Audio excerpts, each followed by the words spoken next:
rapid and shallow, pulse 160. Hey, you all right? You look like you've seen it. Dr. Castillo, you're gonna just stand there and gawk? You're gonna help me keep this man alive. Let's go!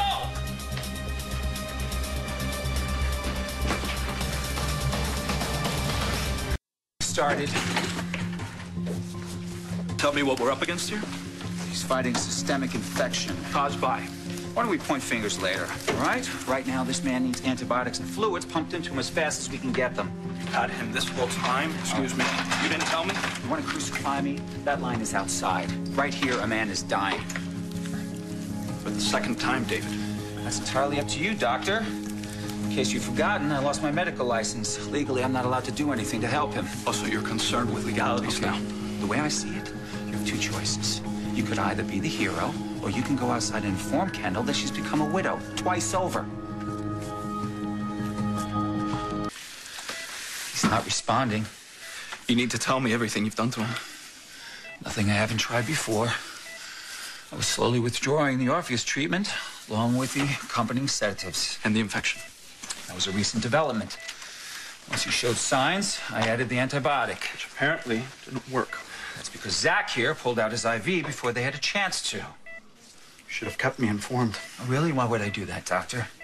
Didn't you already feel compromised with what little you did know? You would have had backup. Oh, yeah? And who said I don't? The games, Dr. H. You're playing with people's lives here. You said so yourself on that DVD that I was the only one who had the ability to carry out this treatment, if that were true. And you should have brought me on board. All the way on board. You know, maybe you should ask yourself what you're really angry about here. Is it because you missed your chance of being a part of medical history? Or is it because you fell in love with Kendall, only to find out that her husband is still alive? Or maybe it's a little bit of both. What was the idea behind putting Greenlee in with Zach? I thought some familiar stimuli might help bring him back to consciousness again. Contact with someone he knew. Yes, that's right. She was available, and she was determined to find out what I was capable of, so why not? I'll let you make that argument with Ryan. I've done everything I can for him. If his fever doesn't break soon, his organs are all going to. It'll break. You better hope so. And you're right about Kendall. Someone I care about deeply just saw her dead husband wheeled into this ER alive. You've given Kendall hope. And if what you did takes that away again, you're gonna wish you were the one dead. Thank you.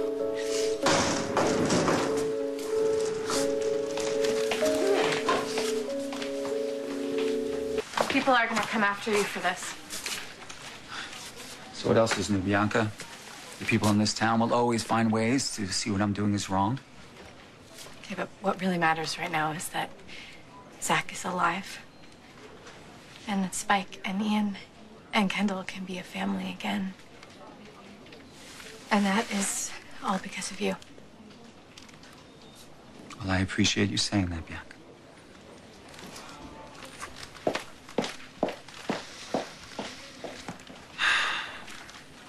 Didn't I tell you? Once I gave them back the loved ones they lost, they'd come around. Yeah, I doubt anyone will be putting up a statue of you in the town square just yet. Well, just give them some time. You know, it's not too late to change sides, Dr. Castillo. To be a part of the miracles that I'm performing. Unless you're so determined to keep fighting me with everyone else.